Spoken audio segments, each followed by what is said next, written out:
ईश्वर के नाम में वो तमाम खुशियां हैं, तमाम बरकतें हैं जो इंसान सोच भी नहीं सकता। इंसान की तकदीर, इंसान की किस्मत, इंसान के साथ होती है, लेकिन इंसान ही है जो अपनी किस्मत को, अपनी तकदीर को बदल सकता है।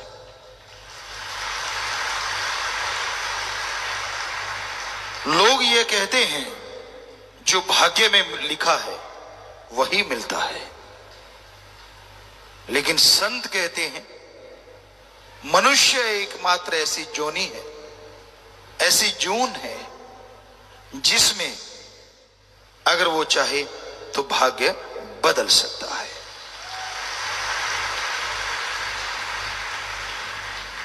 उसके लिए कर्मठता,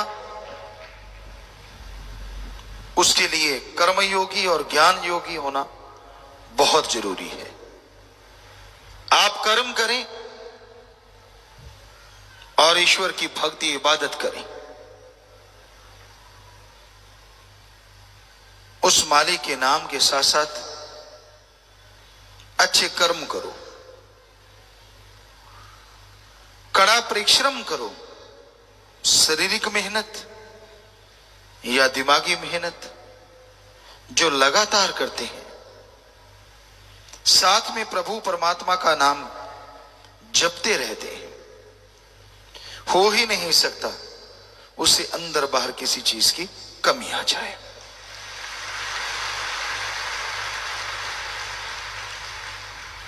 इंसान जब पाखंडवाद में पड़ जाता है, इंसान जब ढोंग दिखावे में पड़ जाता है, तब मालिक से बहुत दूर चला जाता है। उसको दिखावा नहीं, अमलों से पाया जा सकता है। दिखावे की जरूरत नहीं, आप कर्म ऐसे करो, अच्छे कर्म, कड़ा परिश्रम, हक हलाल मेहनत की कमाई और ईश्वर की भक्ति, हमेशा मालिक से प्यार बढ़ाती है। और मालिक के प्यार में क्या मिलता है? क्यों करे कोई उस भगवान अल्लाह राम से प्यार? इंसान है तो इंसानों से प्यार करता है। इंसानी प्यार गलत नहीं, लेकिन उसमें हवस ना हो। इंसानी प्यार एक हद तक साथ देता है। विचार नहीं मिलते तू कौन और मैं कौन, थोड़ा झगड़ा हुआ तो तू कौन और मैं कौन। कि मालिक का प्यार ऐसा क्या है जो किया जाए और क्यों किया जाए। इंसानी जीवन में दुख आते हैं, सुख भी आते हैं, ये तो आप मानोगे। हर दिन एक जैसे नहीं रहते, ये भी आप मानोगे। कभी बीमारियां आती हैं, कभी घर में, कभी परिवार में, कभी कहीं तरह तरह की परेशानियां आ जाती हैं। क्या आप ये नहीं चाहते कि जिंदगी में हमेशा एक रस हो, खुशियां ही खुशियां हो, बीमारी आने से पहले कट जाए? कभी उतार कभी चढ़ाव, कभी उतार कभी चढ़ाव, ये जिंदगी का एक अंग है। पर अगर प्रभु से प्यार किया जाए तो वो ऐसे रंग से भर देता है कि कभी पतझड़ नहीं होता। फिर तो मालिक से प्यार करना चाहिए ना। और हैरानी ये है, आप जिससे भी प्यार करते हो कुछ लेते हो, कुछ देते हो। कोई सत्संगी भाई बहन होंगे जो बेगर्ज प्यार करते हैं, अदरवाइज रिश्तों में भी लेना देना लगा रहता है। और हैरानी ये है, प्रभु आपसे कुछ लेता नहीं और देता ही देता है, देता ही देता है। क्यों ना करें उससे प्यार? तकलीफ क्या है जो सारी तकलीफों को मिटा दे, जो पहाड़ जैसी बीमारियों को कंकर में बदल दे? जो हमें गाइड करे कि हम परमानंद में कैसे रह सकते हैं, बेगमपुर के बादशाह कैसे बन सकते हैं, उससे प्यार क्यों ना करें। और उसी के प्यार में लज्जत। दुनिया में रहते आपको जो भी स्वाद अच्छा लगता है, मीठा, कड़वा, नमकीन, जो भी अच्छा लगता है, अलग अलग टेस्ट होता है। किसी को नमकीन अच्छा लगता है, किसी को मीठा अच्छा लगता है, पर वो मालिक के प्यार ऐसा आनंदमय है, ऐसा खुशी देने वाला है, ऐसा लज्जतदायक है कि अगर आप उससे प्यार करेंगे, चाहे आपका टेस्ट कैसा ही क्यों ना हो, वो उससे अरबों गुना ज्यादा आपको प्यार और वो मजा देगा और वो परमानेंट रहेगा, बार बार खाने पीने की जरूरत नहीं पड़ेगी। तो क्यों ना करें प्रभु से प्यार, क्यों ना करें अल्लाह राम से प्यार, करना चाहिए। कोई लॉस नहीं, इन्वेस्ट कुछ नहीं करना अपने, अदरवाइज कोई बिजनेस ले लो, कोई व्यापार, डॉक्टर के पास जाओ, वैद्य के पास जाओ, दवाई दे देगा लेकिन पैसा तो लेगा ना भाई। लेकिन ये मालिक राम, अल्लाह, ईश्वर, ओम हरि एक ऐसा डॉक्टर है जो बीमारी भी दूर करता है और बदले में लेता नहीं, देता भी है कि ले बेटा तेरी बीमारी भी दूर और ये ले बरकतें, ये ले लाभ, जितना मर्जी लेता जा, वो तेरी हिम्मत, तेरा दामन, तेरी झोली जैसी होगी उससे कई गुना ज्यादा वो बख्श देगा। बस तूने अपनी झोली को फटने नहीं देना। कहने का मतलब वचनों पे पहरा दीजिए, वचनों पे अमल कीजिए। वचनों पे अगर अमल करोगे, वचनों पे अगर पहरा दोगे, तभी मालिक की तमाम खुशियां आपको मिलेंगी, तभी उसकी रहमतों के हकदार आप बन पाएंगे। तो हमेशा उस परम पिता परमात्मा की भक्ति में आनंद है, उसके प्यार में खुशियां हैं। इसलिए तो दीवाने अपना सब कुछ लुटा बैठते हैं दुनिया की निगाह में, पर कोई क्या जाने वो सब लुटा के सब कुछ पा जाया करते हैं। कितने संत पीर पैगंबर हुए इस समाज में, हर कोई उनके लिए सत्कार, प्यार, मोहब्बत जरूर रखता है। दिलों में डेरे हैं उन संतों के, पीर पैगंबरों के। लेकिन कितने गुनाहगार हुए, कितने ठग चोर भयानक हुए, कोई नाम लेना नहीं जानता। सदियां गुजर गई, होते आए हैं बुराई के नुमाइंदे, लेकिन अगर कोई याद भी करता है तो बुराई के प्रतीक के रूप में। और संतों के लिए तो इज्जत से सिर झुक जाता है, जिन्होंने सारी जिंदगी समाज सुधारने के लिए लगाई हो। आप कुछ दिन घर से बाहर रहते हैं तो कैसा हो जाता है, जरा सोचिए। वो सारा टाइम ही आपके लिए तड़पते हैं, आपके लिए मालिक से दुआ, अरदास, प्रार्थना, विनती, दुआ करते हैं कि मालिक तेरी रियायत, तेरी प्रजा को सुखी रख, उसको खुशियां दे, उस पे रहमो करम कर। अब जो सुनेगा तो वो मालिक सुनता है और उनके अंदर वाणी आती है, शब्द आते हैं। आज की भाषा में कहें, कुछ भी भाषण कह लीजिए, सॉन्ग कह लीजिए, कविता कह लीजिए, उनके अंदर उतरती है और वो धड़ाधड़ बोलते चले जाते हैं। उनको तुकबंदी की जरूरत नहीं पड़ती, मालिक अपने आप तुकबंदी करता चला जाता है। तो क्यों नहीं होगी इज्जत उनके लिए? क्यों? क्या गुनाह किया उन्होंने? आदमी गुनाहगार हो सकता है, उनके पवित्र ग्रंथों को पढ़ के देखो, किसी भी धर्म के पवित्र ग्रंथ ले लो, उनमें तो इंसानियत के जज्बे से भरपूर हमें ऊर्जा मिलती है, शक्ति मिलती है।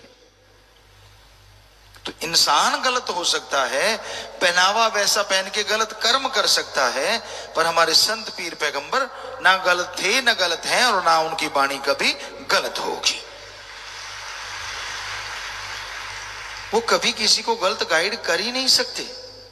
वो तो अच्छे कर्म करने की प्रेरणा देते हैं, सच के राह पे चलने की शिक्षा देते हैं। हाँ, इंसान का दिमाग शैतानी है। मन जब हावी हो जाए तो वो उन्हीं वचनों को तोड़ मरोड़ के पेश करता है और इंसान को गुनाहगार बना देते हैं। तो ये पाप कर, ये पाप नहीं होता, ये तो भक्ति है, ये कर्म कर। अरे हर धर्म के पहले शब्द हैं रहम, रहम, रहम। पहले अल्फाज रहमाने रहीम, कुछ भी ले लीजिए, किसी भी धर्म को ले लीजिए, दया रहम की भावना सब धर्मों में भरी है। अब जरा सोचिए, आप पशु को मारो, आदमी को मारते हो, गलत काम करते हो, कैसे मालिक खुश होगा और कैसे स्वर्ग जन्नत इंसान को नसीब होगा जब वहां लिखा है रहम करो, आप बेरहम हो जाते हैं। तो ये शिक्षा देने वाले ही तोड़ मरोड़ के संत पीर पैगंबरों के वचनों की बेअदबी करते हैं, वरना उन्होंने तो एक ही बात सिखाई है, बेगर्ज मोहब्बत करो, निस्वार्थ प्यार करो, तो मालिक अल्लाह राम जरूर मिलेगा।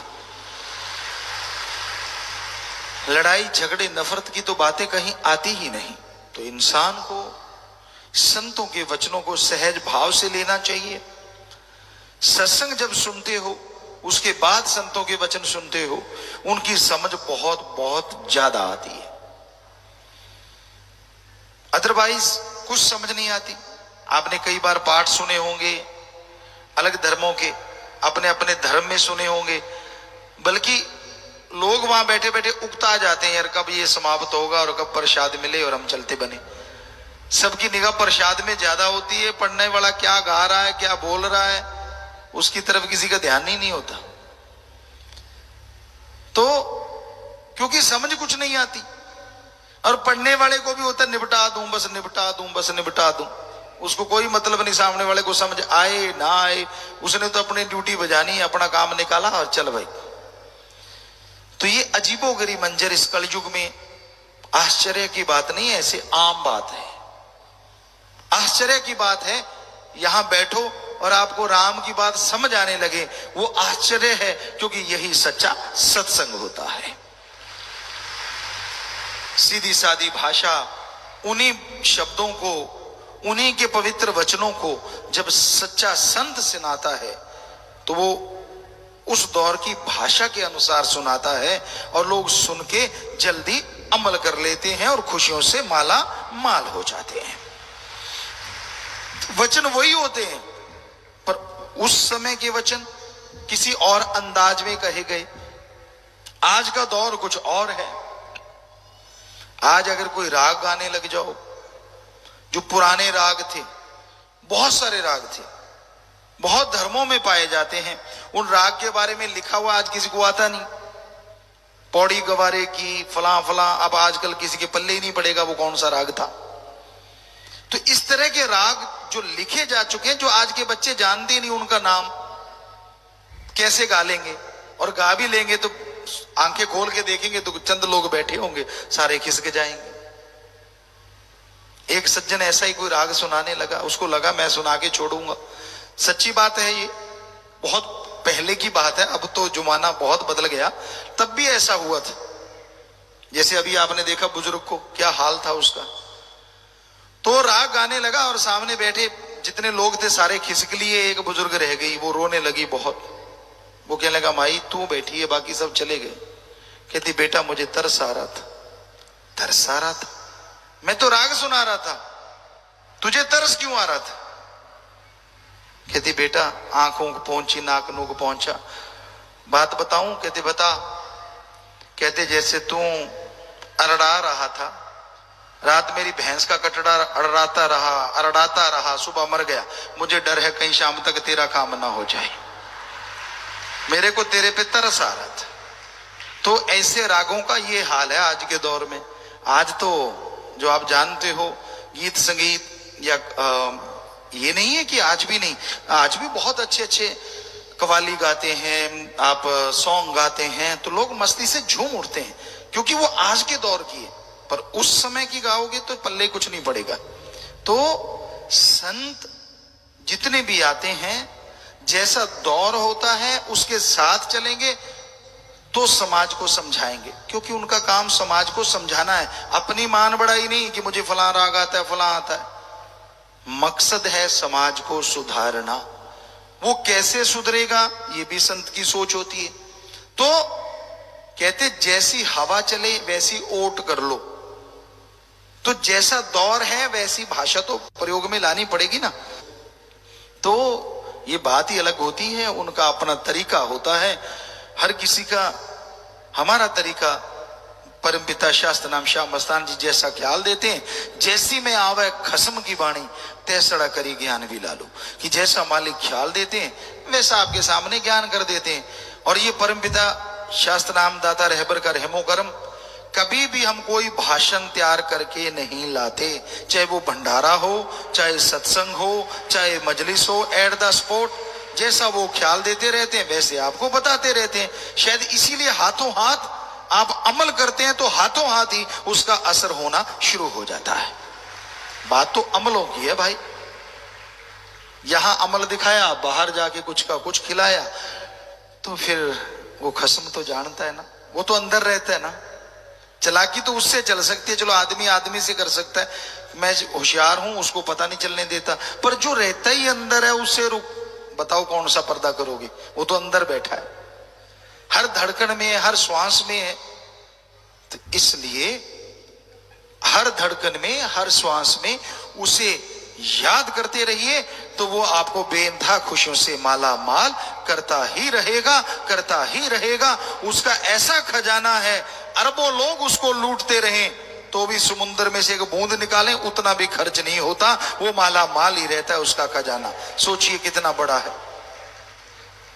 तो उस खजाने को हासिल करना चाहते हो, उसकी खुशियां हासिल करना चाहते हो, तो आप सेवा और सुमरन में ध्यान लगाया करो।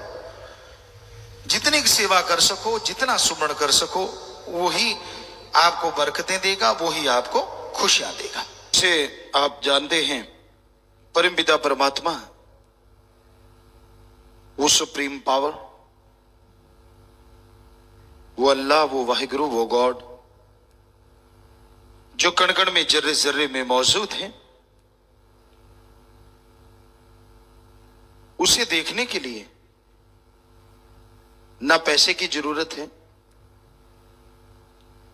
ना ऊंची जात मजहब में जन्म लेने की जरूरत है, ना कोई पाखंडवाद, ना घर परिवार छोड़ने की जरूरत है, ना जमीन जायदाद, ना रुपए पैसे की जरूरत है। और आज पहुंच और ना ही पारिवारिक शक्ति की जरूरत है। उसे पाने के लिए दिलो दिमाग के शुद्धिकरण की बहुत जरूरत है। जब तक आपके विचार शुद्ध नहीं होते, तब तक आप उस परमपिता परमात्मा को नहीं पा सकते। दुनिया को बहकाना, दुनिया को मूर्ख बनाना लोगों को आता है, पर परमपिता परमात्मा किसी की मक्खनबाजी में, किसी के दिखावे में, किसी की चालाकी में कभी नहीं आते। उसको पाने के लिए अपने विचारों को शुद्ध करना है। ये नहीं कि लाखों की ठगी मारो और चंद रुपए मालिक आपसे ले लेगा और आपका भला कर देगा, ये आपका भ्रम है। इस तरह तो आप मालिक को हिस्सेदार बनाते हो ठगी में, कि मैं लाख कमाता हूं, 10,000 तेरा, तू भी खुश मैं भी खुश। ये बिल्कुल गलत है। आप अपने विचारों को जब शुद्ध कर लोगे, जैसे व्यवहार के आप बाहर नजर आते हैं वैसे अंदर, और जैसे अंदर हैं वैसे बाहर, नेक भले विचार कर्म करने लग जाओगे, तो जंगल पहाड़ उजाड़ों में जाने की जरूरत नहीं, अपने घर में भगवान को देख सकोगे। अपने आत्मबल को बढ़ाना है, और साइंस कहती है आत्मबल सफलता की कुंजी है। पर साइंस के पास ऐसा कोई टॉनिक नहीं है जिसको खाने से आत्मबल बढ़ जाए, जिसको लेने से विल पावर बढ़ जाए। आत्मबल हासिल होता है आत्मिक चिंतन से, और आत्मिक चिंतन होता है प्रभु के नाम से। नासा साइंस के अंदर वो लोग भी मान चुके हैं कि अगर विल पावर बढ़ाना है, do the method of meditation continue. आप उठ जाइए अर्ली मॉर्निंग बिटवीन 2 to 5, 2 से 5 के बीच में जागो, क्योंकि इसमें ऑक्सीजन ज्यादा और शुद्ध होती है, ये साइंस कह रही है। फिर मेडिटेशन पे बैठो, मेडिटेशन से ही विल पावर बढ़ता है, और जिनके अंदर विल पावर होता है सक्सेस उसके कदम चूमा करती है। ये तो अब माना है साइंस ने। हमारे वेदों में, हमारे सभी धर्मों के पवित्र ग्रंथों में क्या लिखा है? हिंदू धर्म में लिखा सुबह 2 से 5 के बीच में जागो, इसको कहा गया ब्रह्म मुहूर्त। ब्रह्म मुहूर्त में जागो और ईश्वर की भक्ति करो, गुरु मंत्र नाम दीक्षा लेके उस शब्दों का जाप करो, तो आत्मबल बढ़ेगा, प्रभु की प्राप्ति होगी। सिख धर्म में लिखा सुबह 2 से 5 का समय अमृत वेला होता है, इसमें जागो, नाम शब्द का उच्चारण करो, वाहिगुरु को याद करो, तो उसकी दया में रहमत के लायक बनोगे। इस्लाम धर्म में लिखा है सुबह 2 से 5 का समय बांगे इलाही या फर्ज है, इसमें जागो, अल्लाह की इबादत करो, कलमा आता करो, तो रहमो करम के काबिल बनोगे। ईसाई धर्म में लिखा मॉर्निंग में आप जाग जाइए 2 से 5 में और गॉड्स प्रेयर कीजिए, मेथड ऑफ मेडिटेशन कीजिए, तो आप गॉड की कृपा के काबिल बनोगे। तो हजारों साल पहले हमारे धर्मों में जो लिखा गया, अब साइंस उसे फॉलो कर रहा है कि सुबह 2 से 5 में जागो, क्योंकि इसमें ऑक्सीजन ज्यादा और शुद्ध होती है। मेडिटेशन करने से आपका विल पावर बढ़ता है। यही बात धर्मों ने हजारों साल पहले कही है। तो धर्म महाविज्ञान है,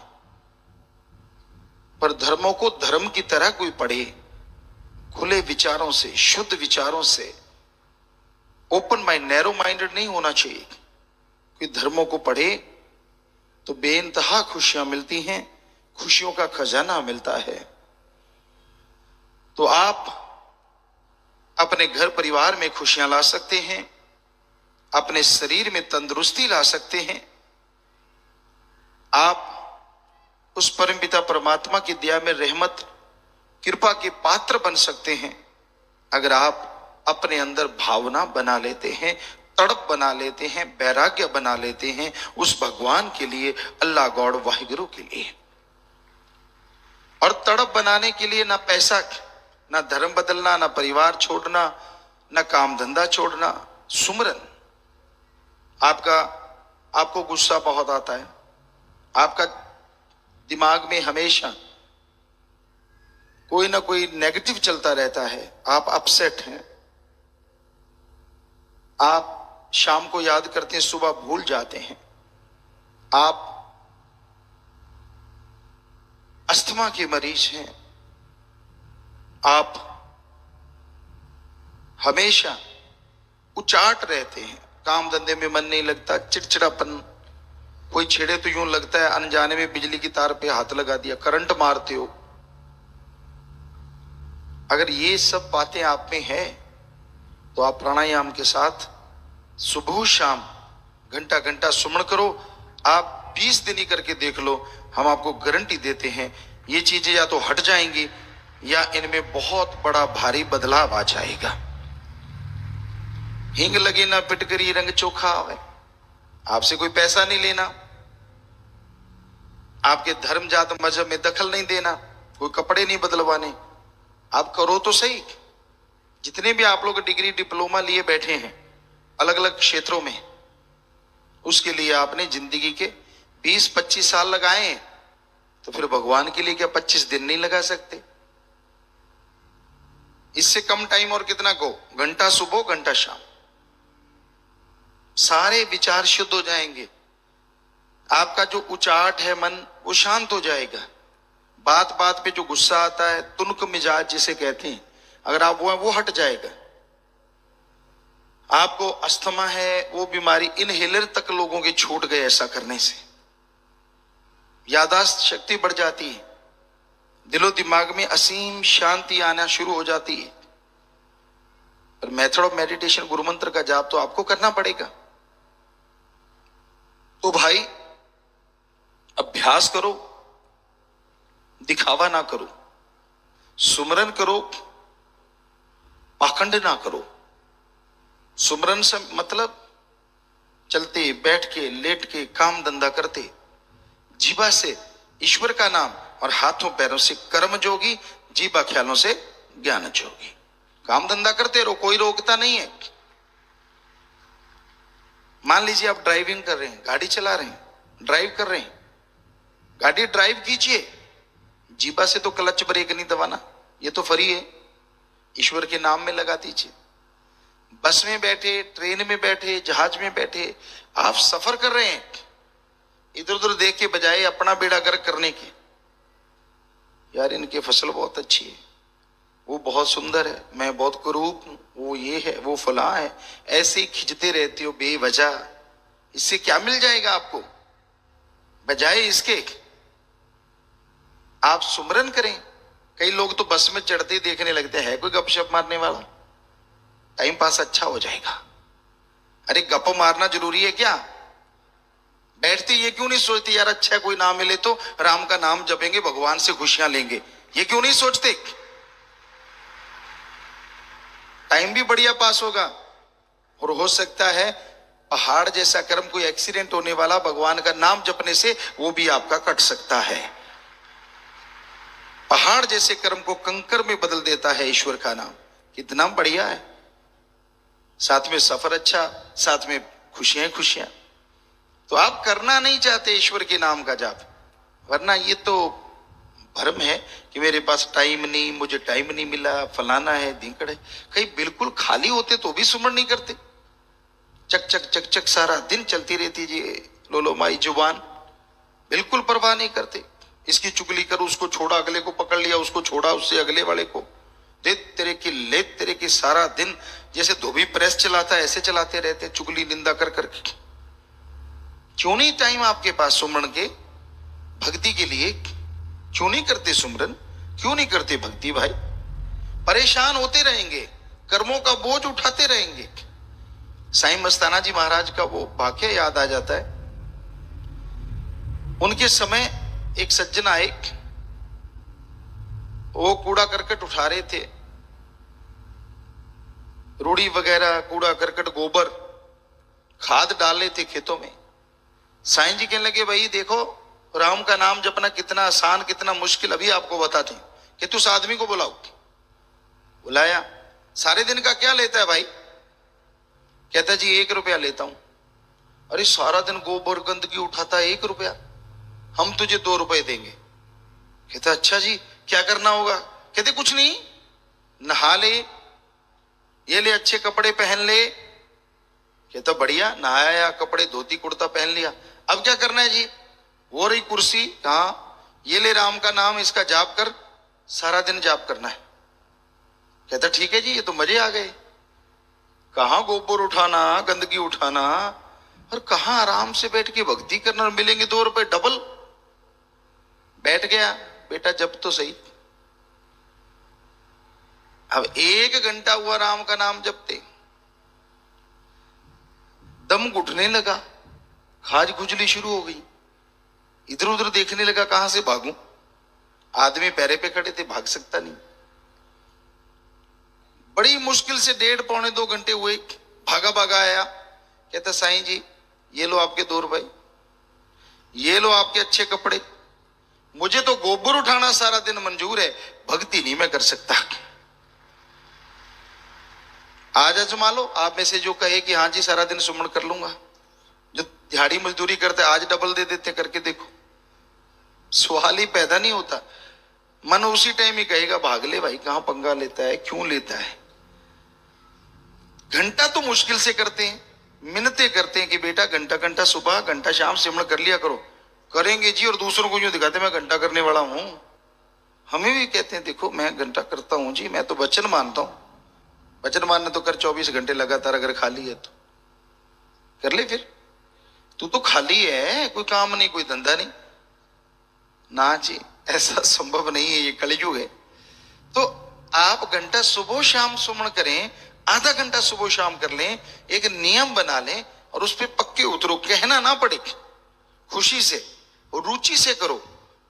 फिर देखो कैसे परमानंद मिलता है और कैसे खुशियों से आप लवरेज हो जाते हैं। सुबह शाम नियमित रूप से सुमन के पक्के बनेंगे, चाहे 5, 10, 15 मिनट जितना भी कर सके, और 3 वचनों पे पूरी दृढ़ता से पहरा देंगे।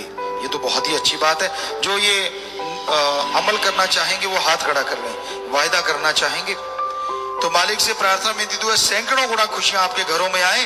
मालिक रहमो करम से नवाजे, आपके घर में श्री रूपी घर में से भी परेशानियां दूर हो। सो नारा लगा के हाथ नीचे कर लीजिए, आशीर्वाद।